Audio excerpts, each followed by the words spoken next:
시장의 다주택자 매물은 이렇게 출회하게 되는데 그럼 결국 집값은 안정이 되는 거예요. 요 자리는 결국 얘가 다시 채우게 돼 있거든요. 여러분 안녕하세요. 여러분의 집값 전환 기다리는 지메달입니다. 자, 이제 3기 신도시 사전 청약이 얼마 안 남았죠? 자, 3기 신도시가 나쁘다는 게 아니고 이 3기 신도시보다 더 큰 기회가 올 수도 있다는 거에 초점을 맞춰서 제 생각을 좀 말씀드리려고 영상을 만드는 건데요. 지금 모든 부동산 정책이 무주택자들에게 굉장히 유리하게 만들어져 있어요. 여기에 이제 7월 1일부터 LTV가 상향 조정이 되기 때문에 이건 분명하게 가격 상승 요인이지만 만약에 다주택자들이 매물을 던질 일이 생겨서 시장의 가격이 하락한다면 이건 막연하게 겁내실 일이라기보다는 기회가 될 수 있다. 이런 저만의 생각을 두서없이 풀어나가 볼게요.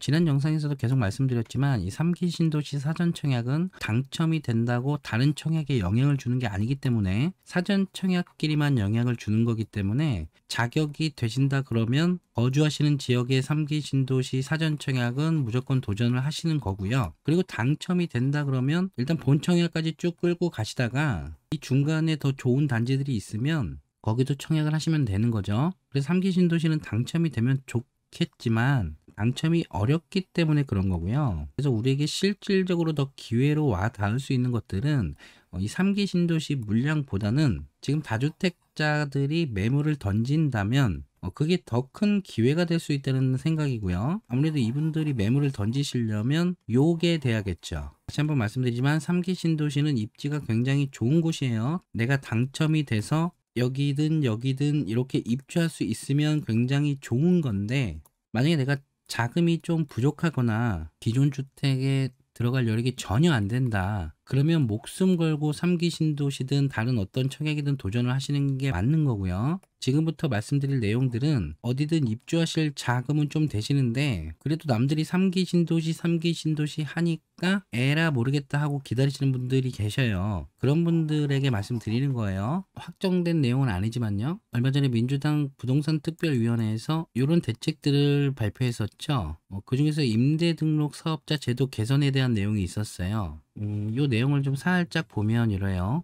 주택 임대사업자 제도를 개선한다는 거고 정부에서 전월세 시장 안정화를 위해서 등록 임대사업자 제도를 도입했었고 임대료 5% 제한의 공적 의무를 부과하는 대신에 어떤 세제 혜택들을 줬었는데 이 세제 혜택 중에서 임대사업자 등록 주택에 대해서 종합부동산세 합산을 배제해 주고요. 양도세 중과를 배제해주는 혜택이 이렇게 있었어요. 뭐 다른 혜택들도 있는데 일단 이 두 가지 혜택이 굉장히 컸었고요. 그래서 이런 세제 지원으로 임대사업자 수가 많아지다 보니까 이렇게 세제 혜택들을 축소해 나갔고 20년 70 대책에서 단기 등록 임대사업자를 폐지하고 아파트 임대사업자를 폐지했어요. 어쨌든 처음에는 정부에서 임대사업자 등록을 장려하다가 상황이 변하니까 이렇게 혜택을 축소하다가 지금은 이런 세제 혜택들 때문에 매물이 잠긴다고 판단해서 다주택자들이 이것 때문에 매물을 시장에 내놓지 않는다고 판단해서 이 제도 방향을 이렇게 개선하겠다는 거죠. 일단 확정된 것은 아무것도 없는데요. 이 내용을 보면 모든 주택 유형에 대한 신규 등록을 폐지한다는 것과 20년 7월 이전에 등록한 기존 사업자의 양도소득세 중과 배제 혜택을 정비하겠다는 건데 이게 현행은 이래요. 의무 임대 기간을 충족한 임대사업자가 그러니까 이 주택의 의무 임대 기간을 충족했다 그러면 자동 말소 후 이 주택을 언제 팔든 양도세 중과 배제 혜택을 줬는데 그러니까 언제 팔든 제한 없이 양도세 중과 배제 혜택을 줬는데 요걸 6개월 내 양도해야 중과세 배제 혜택을 준다는 거죠. 그러니까 원래는 제한이 없는 건데 이렇게 제한을 준다는 거예요.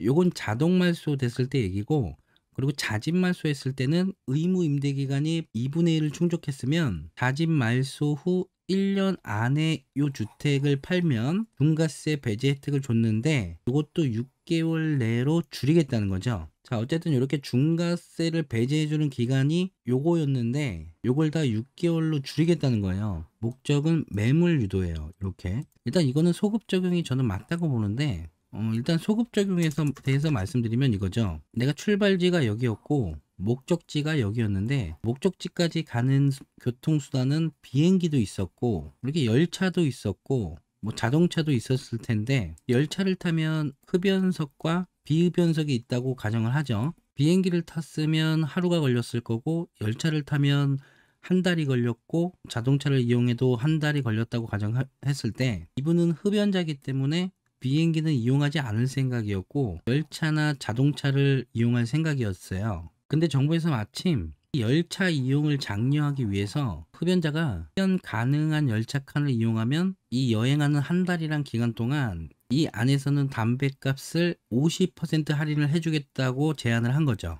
그러니까 흡연자들은 편안하게 흡연도 할 수 있고 담배값도 절약할 수 있기 때문에 이 흡연칸 열차를 이용했는데 목적지에 도착 예정 기간은 한 달이고 열흘쯤 지났을 때 갑자기 50% 할인하던 담배를 5% 할인으로 바꿔버리는 거죠. 그것도 모자라서 열흘쯤 더 지났을 때 아직 도착이 열흘이나 더 남았는데 열흘쯤 지났을 때 아예 흡연을 못하게 하는 거죠. 흡연칸에서. 이랬을 때 이게 소급 적용인지 아닌지 지금 이런 상황인 거예요. 자, 요거는 한번 생각을 해 보시고요. 이렇게 소급 적용이라는 무리수까지 더 가면서 양도소득세 중과 배제 혜택을 정비하는 이유가 뭐냐면 이게 돼야 시장에 매물이 나온다는 거죠. 집이 한 채는 있고 여기는 내가 거주를 하고 다른 주택에 주택 임대 사업자를 등록을 해서 4년이든 8년이든 이렇게 주택 임대 사업자로 운영을 하신 분이 이 기간을 다 채워서 자동 말소가 됐다 그러면 이 주택을 팔 때 이렇게 집이 두 채니까 양도세, 중과세를 적용받느냐 아니냐의 문제잖아요. 원래는 이 기간을 다 채워서 자동 말소가 되신 분들은 언제 팔더라도 중과세 적용을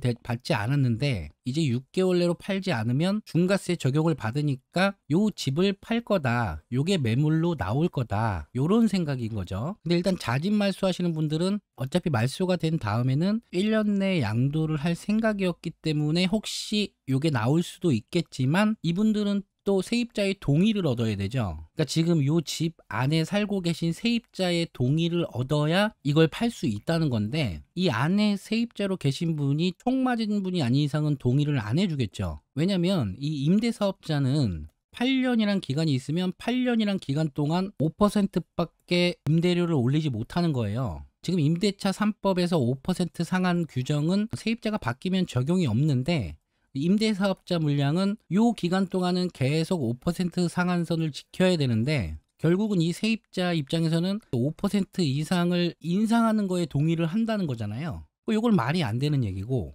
그럼 이 자동 말소 하시는 분들이 중과세를 피하기 위해서 이걸 6개월 내 팔고 중과세 배제를 받겠다는 건데 이게 적용에 따라서 몇 억이 왔다 갔다 하는 사안이기 때문에 일부 물량은 나올 수 있겠지만 주택 임대사업자까지 등록해 가시면서 자금을 운영하신 분이라 그러면 대부분 이 영상을 찍고 있는 저보다도 그리고 이 영상을 보고 계신 우리 구독자 여러분들보다도 자금 운용에 대한 가치관이 확실하신 분들일 수도 있다는 거죠. 자, 그럼 또 다시 이 지겨운 그림을 또 펼쳐야 되는데 이분들이 이런 상황에서 공급이 이렇게 모자란 걸 다 아는 상황에서 집값이 이렇게 오르고 있는 걸 다 아는 상황에서 이렇게 수급이 불안정한 상태인 걸 다 아는 상황에서 과연 얼마나 많은 분들이 이걸 팔겠냐는 거죠. 자, 그렇다 그래도 이번 기회에 한번 팔고 가자 라고 생각하시는 분들이 이 수도권에 이렇게 있는 주임사 물량 중에서 어디에 있는 주택을 팔겠냐는 거죠. 자, 여기서 어디에 있는 주택을 팔겠냐는 거예요. 상식적으로요. 이것보다 더 문제는요, 이 주택임대사업자 제도가 이렇게 많이 정비가 됐단 말이죠. 이미 4년 8년 단기 임대는 없어졌고 특히 이 아파트 임대주택 제도가 폐지됐기 때문에 지금 대부분의 임대사업자분들은 아파트가 아니라는 거예요. 쉽게 말하면 원룸이나 투룸 또는 오피스텔 이런 소규모 주택일 텐데 이 아파트 값을 잡겠다고 이렇게 모든 유형에 대한 신규 등록을 폐지하는 건 오히려 정말 보호해 줘야 되는 분들을 또 한 번 더 괴롭히는 꼴이 되는 거죠. 이 비판이 더욱 커진 상황이라서 이 비판에 대한 대책을 마련한 대책이 더 비판받을 수 있는 대책이 되는 거고요. 자, 지금 입지가 좋은 곳에서도 이런 소규모 주거시설들은 지금 500에 50, 1000에 60 이렇게 하는 것들도 많잖아요. 이것들의 가격까지 다 끌어올리는 결과를 가지고 오는 거예요. 근데 이분들이 이걸 모르냐? 모르죠. 500에 50에 살아본 적이 없으니까 이분들은 모르는데 분명히 이 부동산 전문가란 분들이 옆에서 자문을 해 주셨을 거예요. 그래서 마음으로는 이해하기가 힘든 상황이지만 일단 머리로는 이해를 했을 거예요. 그럼 머리로 이해한 분들의 결정이 뭐냐? 이 그림이 또 나와야 되는데 이거죠. 다주택자분들은 임대 물량 공급자라고 말씀드렸는데 대부분 이걸 인정을 못 하시죠. 그냥 다주택자는 적폐인 거죠. 집값 올리는 나쁜 분들, 뭐 이런 인식이 강하다 보니까 다주택자 하면 임대사업자고, 임대사업자를 잡겠다고 하면 그냥 결과가 어떻게 됐든 좋아하는 분들이 더 많을 거고, 그걸 민심을 잡는다고 생각하는 거고, 참 답답한 거죠. 그래서 어쨌든 우리는요, 이 안에서 3기 신도시보다도 더 큰 기회를 찾아보자는 거고요. 결국 이 민심을 중요시하는 분들이 할 수 있는 선택은 양도세 완화가 될 수 있겠구나를 한번 생각을 해보자는 거예요. 일단 여기서도 중과세 배제 혜택을 주면 매물이 나온다는 걸 알고 있다는 거는 양도세를 줄여주면 매물이 나올 수 있다는 거를 생각들을 하고 있다는 거잖아요. 어찌됐든 임대사업자 물량은 많이 안 나올 거고 전월세 가격만 올릴 거고 집값은 못 잡을 거니까 민심이라도 잡기 위해서는 어떤 방법으로든 요 양도세를 인하시켜 줄 수도 있다는 거고, 어떤 방식으로든 양도세가 인하되면 요건 우리에게 기회가 될 수 있다는 거예요. 그냥 제 생각일 뿐이지만요. 자, 여기 이렇게 머리로 정치하시는 분들께서 이날 같이 발표한 게 요거잖아요. LTV 완화. 요게 7월 1일부터 시행이 된다고 해요. 헤럴드 경제 기사인데요. 요 헤드라인이 너무 마음에 와닿아서 가지고 와봤어요. 7월부터 LTV와 DSR 제도가 개편되는데 대출 한도를 늘려주겠다는 거고요. 이게 현행은 요런데 이렇게 바뀐다는 거죠. 자, 일단 우대 요건을 보면요. 요건 기존과 같이 무주택 세대 주여야 되고요. 소득 기준이 있는데요. 기존은 이렇게 됐었는데 요걸 좀 올려주죠. 부부 합산 연소득이 9천만 원 이하, 생애 최초 구입이라 그러면 1억 미만, 그러니까 연소득이 요 안에 들어와야 된다는 거고요. 그리고 주택 가격 기준이 있는데 기존에는 6억, 5억이던 게 투기과열 지구는 9억, 조정 대상 지역은 8억 이하로 주택 가격이 상향됐고요. 그러니까 더 비싼 주택을 사도 대출이 나오는 걸로 좋아진 거고요. 근데 이 우대 수준을 최대 4억으로 또 묶어버리죠. 그리고 LTV를 상향하는데요. 또 이렇게 지저분하게 해놨어요. 중요한 건 요건데 DSR 40%는 그대로 적용된다는 거예요. 결국에는 일단 요 정도로 LTV는 상향시켜 줬는데 대출을 받을 수 있는 한도는 올려줬는데 그 한도를 최고 4억까지로 기준을 정해놨고요. DSR은 기존 40%를 그대로 적용하면서 요 혜택은 소득이 있는 분들에게만 돌아가게끔 만들어 놨어요. 이렇게 생각하시는 분들이 많으시더라고요. 대출은 소득에 따라서 한도를 정해서 해줘야 되는 게 맞지 않냐, 이렇게 생각하시는 분들이 많은데 이거는 맞는 얘기죠. 맞는 얘기지만 대출을 받는 사람이 정해야지 정부에서 이렇게 과도하게 제한을 둘 상황은 아닌 거죠. 정부에서 이걸 소득에 따라서 규제를 한다 그러면 소득이 없는 사람들은 영원히 레버리지 효과를 이용해서 부자가 될 수 있는 기회가 없다는 거예요. 주택이 있으면 보통은 70% 한도에서 대출을 해주고 이 대출을 받은 분이 이자랑 원금을 상환하지 못하면 은행에서는 이 집을 경매에 넘기게 되죠. 그럼 민사집행법에 따른 부동산 경매라는 제도를 통해서 누군가는 이 집을 낙찰을 받을 것이고 이분은 이 집을 잃게 되는 거죠. 이자랑 원금을 상환하지 못했기 때문에. 가만 냅두면 이렇게 자연스럽게 시장은 돌아가는데 이걸 정부에서 나서서 소득을 정해놓고 그 이상이 되는 분들까지만 대출을 받을 수 있게끔 하는 거는 이 소득 기준이 안 되는 분들에게는 너무 가혹한 정책이 아닌가, 저는 개인적으로 이렇게 생각하는데, 어쨌든 대출은 이제 이렇게 바뀌었기 때문에 우린 또 여기서 기회를 생각을 해봐야죠. 4억이 한도고 투기지역, 조정대상 지역의 주택 가격이 다르기 때문에 일단 금액 대비 매물이 있다 그러면 가장 이득인 부분은 투기과열 지역에서 4억까지 대출을 받을 수 있는 물건이겠죠. 요 60, 50을 적용한 구간이 보통 7억 정도가 될 거예요. 그러면 일단은 투기과열 지구에서 6억대에서 7억대 매물을 잡는 게 가장 좋을 거고, 근데 집값이 너무 많이 올라갔기 때문에 요 정도 가격대의 매물은 아무래도 거주 환경이 조금은 안 좋을 수도 있기 때문에 거주 요건까지 고려해서 조정 대상 지역에서 이렇게 6, 7억대 매물을 찾는 것도 괜찮을 것 같고요. 자금이 안 되신다 그러면 자금에 맞게끔 이렇게 기준을 좀 낮추셔도 돼요. 4억에서 5억대.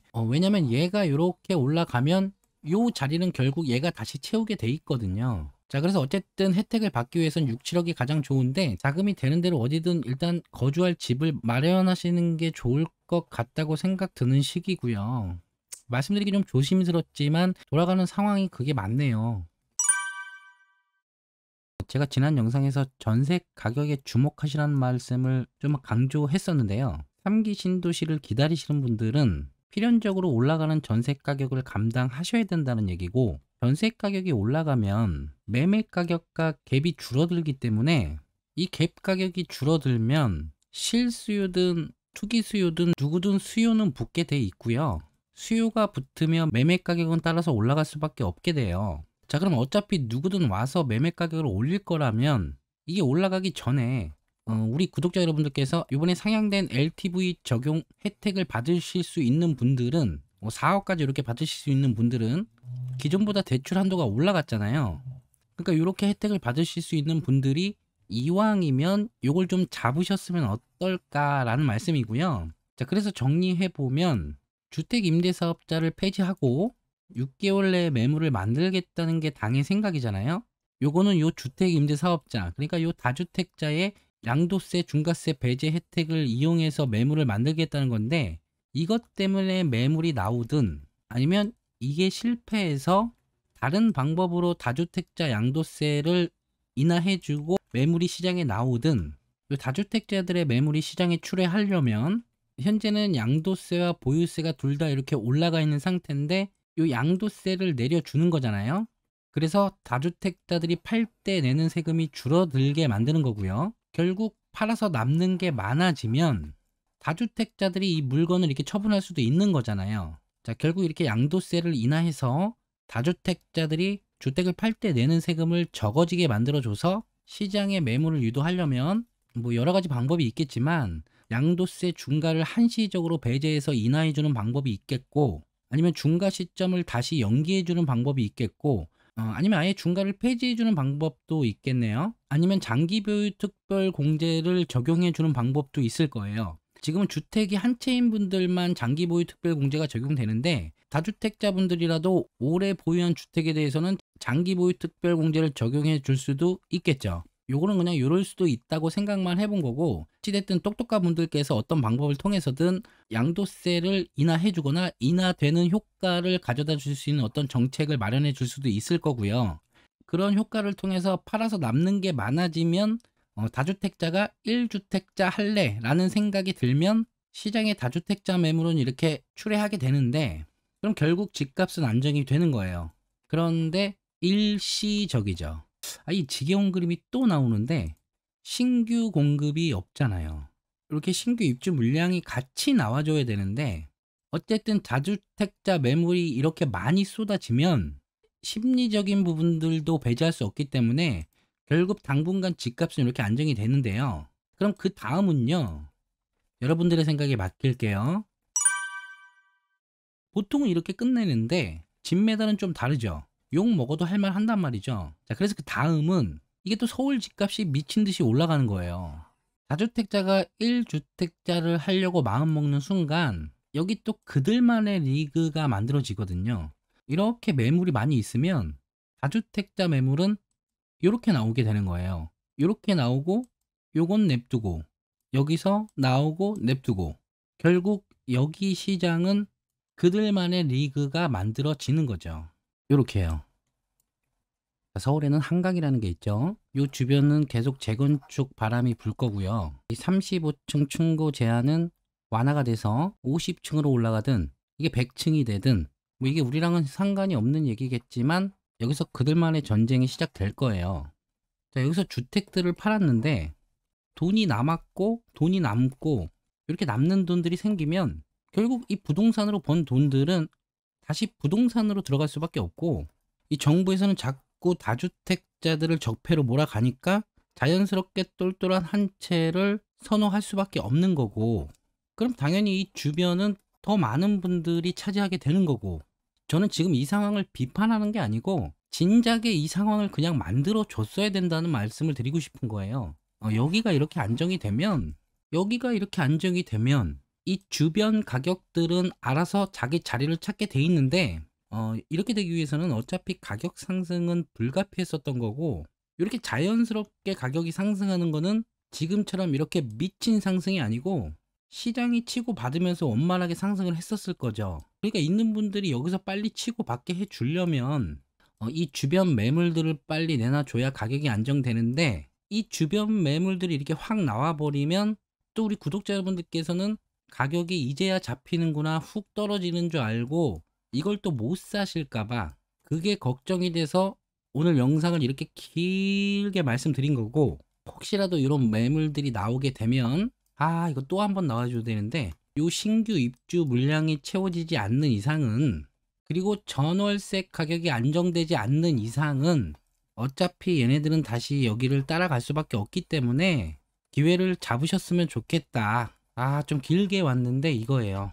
그리고 지금은 확정된 바가 전혀 없는 얘기지만, 만약에 요거까지 완성이 된다면 현재 양도세 비과세 기준이 9억인데 요게 12억으로 상향이 된다면 좀 더 자신 있게 들어가셔도 되는 거죠. 그러면 지금은 공급이 없지만 공급이 채워지면 집값이 떨어지겠네. 그러면 그때는 어떡하라고 이렇게 생각하시는 분들이 계실 텐데, 너무 맞는 얘기고요. 지극히 정상적인 생각이신 거고요. 그래서 이 부동산의 가격에서 가장 중요한 거는 수급이라고 항상 말씀드렸지만, 이 수급에 대한 내용은 단기적인 내용일 수밖에 없어요. 단기 또는 중기일 텐데, 부동산은 주식처럼 이렇게 바로 사고 바로 팔고 이렇게 할 수 있는 게 아니기 때문에, 이렇게 서울이 오르기 전에 서울을 사셨으면 집값이 올랐을 거고, 이렇게 서울이 오른 상태에서 불안해서 서울을 사셨다 그러면 조금 시간이 지난 후에 서울 외곽이 이렇게 오르잖아요. 그러면 이때는 또 경기를 살 걸 하고 후회를 할 거고, 그래서 경기를 사면 또 서울이 오를 거고, 그래서 서울을 사면 또 경기가 오를 거고, 이렇게 반대로만 가면 지금 집값 그래프가 이렇게 된 상태에서도 버는 사람과 못 버는 사람들은 분명히 존재할 텐데, 이 수요와 공급은 중단기적인 내용이고, 어차피 내가 집을 한 채 살 거라 그러면 내 자금 여력이 되는 곳에서 장기적으로 판단해서 가장 좋은 건 이 안에 들어가는 거겠지만, 자금이 부족하다 그러면 이 안을 빨리 들어갈 수 있는 교통망이 발달한 곳, 아니면 미래를 생각해서 이 안에 있는 분들이 대안으로 생각할 수 있는 곳, 이렇게 장기적으로 바라보셔서 장기적으로 이런 상황이면 여기를 보시고, 이런 상황이면 여기를 보시고, 이런 식으로 결정하시란 말씀이에요. 그리고 지역을 결정하셨으면 그 지역 안에서도 좀 들어가 보면, 이런 상황이면 여기를 보시는 게 맞고, 이런 상황이면 여기를 보시는 게 맞는데, 여기나 뭐 이런 데를 보시는 게 맞는데, 불나방처럼 이렇게 빨간 데만 자꾸 들어가시려고 하니까 겁이 나시는 거죠. 어떤 부분을 중요하게 생각하셨으면 좋겠냐면, 지금 여기 있던 집값이 이렇게 지금 여기 와 있는데 이게 이렇게 떨어질 일은 없다고 생각하시는 게 좋을 것 같고, 이건 정말 상상이죠. 어느 정도의 조정, 그리고 다시 어느 정도의 상승, 그리고 어느 정도의 조정, 이게 정상이었는데 자꾸 너무 여기에만 연연해 계시니까 지금 여기가 자꾸 불안하신 거예요. 이런 상태에서 집을 사셨다 그러면 이렇게 올라가셨을 때 파시면 되는 거고, 여기서 이렇게 사셨다 그러면 조금 더 올라갔을 때 이때 파시면 되겠죠. 파실 거라고 하면. 그러니까 집값이 오른다 내린다 오른다 내린다, 자, 이게 오른다는 사람이 정답도 아니고요, 내린다는 사람도 정답이 아니고, 이게 돌고 도는 건데, 중요한 건 여기 있던 가격이 결국에는 여기 와 있다는 거. 이게 뭐 화폐 가치가 떨어지든 입지 가치가 올라가든 뭐 거기까지는 모르겠는데, 어찌됐든 시간이 지나고 보면 위에 와 있다 얘는. 정말 오늘 요점 없이 긴 얘기 편하게 해봤는데요, 저랑 생각이 완전히 반대되신 분들에게는 굉장히 불편하셨을 영상일 수도 있어요. 불편하게 만들어 드릴 의도는 아니었고, 이렇게 생각하는 사람도 있구나, 요 정도로 생각해 주셨으면 좋겠고요. 어찌됐든 지금 집값 걱정을 하시는 분들이 너무 많은 것 같아서, 집값이 오를 수 있는 요인들은 많고 떨어질 만한 요인들은 별로 없는 이런 상황에서는 집을 사시는 게 현명하다고 판단됐고요. 혹시 집을 사실 계획이 있으시다면, 혹시 다주택자가 매물을 던졌을 때 겁내지 마시고 기회를 잡으셨으면 좋겠다 라는 요 저만의 생각이었어요. 어떤 선택을 하시든 여러분의 선택이 항상 돈 버는 선택이셨길 바라면서, 오늘도 두서없는 얘기 들어주셔서 감사합니다.